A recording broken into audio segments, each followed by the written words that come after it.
नमस्कार, daily line के news file bulletin में आपका स्वागत है। मैं हूं किरण। इस बुलेटिन में हम आपको बताएंगे कि तमिलनाडु के कोयम्बटूर में एक्स्ट्रा क्लास के नाम पर टीचर ने कितनी छात्राओं के साथ यौन शोषण को अंजाम दिया है, और बताएंगे कि पीएम मोदी ने आज मन की बात कार्यक्रम में किन मुद्दों पर बातचीत की। इसके साथ ही आपको बताएंगे कि केंद्र सरकार देश में यूनिफाइड पेंशन स्कीम को कब से लागू करने वाली है। लेकिन उससे पहले नजर आज की हेडलाइंस पर। तमिलनाडु के कोयम्बटूर से सामने आया यौन शोषण का मामला। एक्स्ट्रा क्लास के नाम पर टीचर ने 9 छात्राओं के साथ किया गलत काम। स्कूल प्रिंसिपल समेत 4 टीचर्स गिरफ्तार। प्रधानमंत्री नरेंद्र मोदी ने की मन की बात 113वीं बार कार्यक्रम को किया संबोधित। पिछली बार पेरिस ओलंपिक मैथ्स ओलंपियाड स्वतंत्रता दिवस पर की थी बात। कोलकाता रेप मर्डर केस की जांच कर रही सीबीआई। आज मेडिकल कॉलेज के पूर्व प्रिंसिपल संदीप घोष के घर पहुंची जांच टीम। घोष से जुड़े कई लोगों के 15 ठिकानों पर तलाशी जारी। यूनिफाइड पेंशन स्कीम को केंद्र सरकार ने दी मंजूरी। 1 अप्रैल 2025 से लागू होगी नई स्कीम। 23 लाख केंद्रीय कर्मचारियों को मिलेगा फायदा। देश के कई राज्यों में बारिश का कहर जारी। हिमाचल में 73 सड़कें हुई बंद। यूपी के लखीमपुर खीरी में नाले में बहे 2 युवक, 1 की मौत। चर्चा करेंगे खबरों की विस्तार से। रुक करेंगे पहली खबर की ओर। देश में हर रोज कहीं न कहीं बच्चियों को अपनी हवस का शिकार बनाया जा रहा है। कोलकाता, उत्तराखंड, महाराष्ट्र और असम के बाद अब यौन शोषण का नया मामला तमिलनाडु से सामने आया है। यहाँ कोयम्बटूर के एक स्कूल में 9 छात्राओं के साथ यौन शोषण का खुलासा हुआ है। बताया जा रहा है कि यहाँ नटराजन नाम का एक टीचर एक्स्ट्रा क्लास के नाम पर कई महीनों से छात्राओं के साथ यौन शोषण को अंजाम दे रहा था।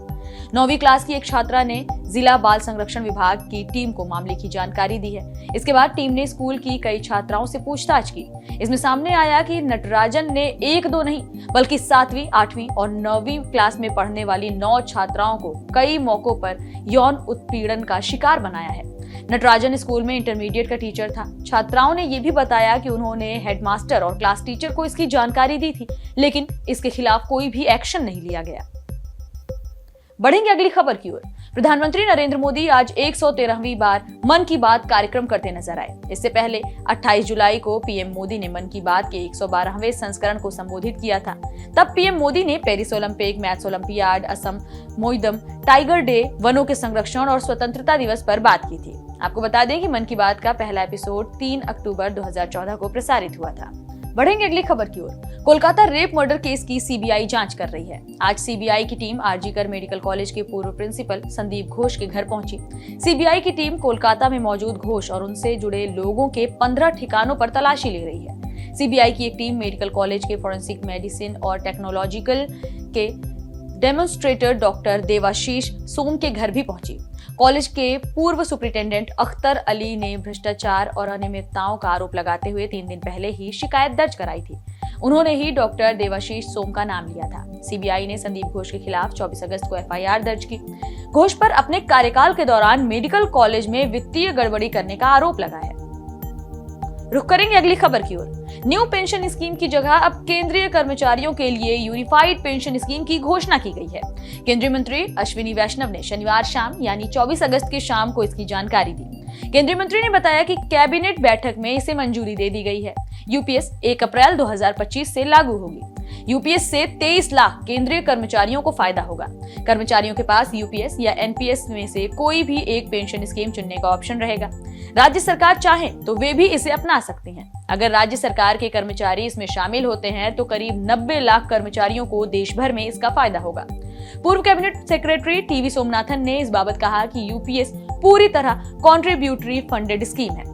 मतलब इसमें भी कर्मचारियों को एनपीएस की तरह ही 10% कंट्रीब्यूट करना पड़ेगा, जबकि old pension scheme unfunded contributionary scheme थी, यानी इसमें कर्मचारियों को किसी भी तरह का कंट्रीब्यूशन नहीं करना होता था।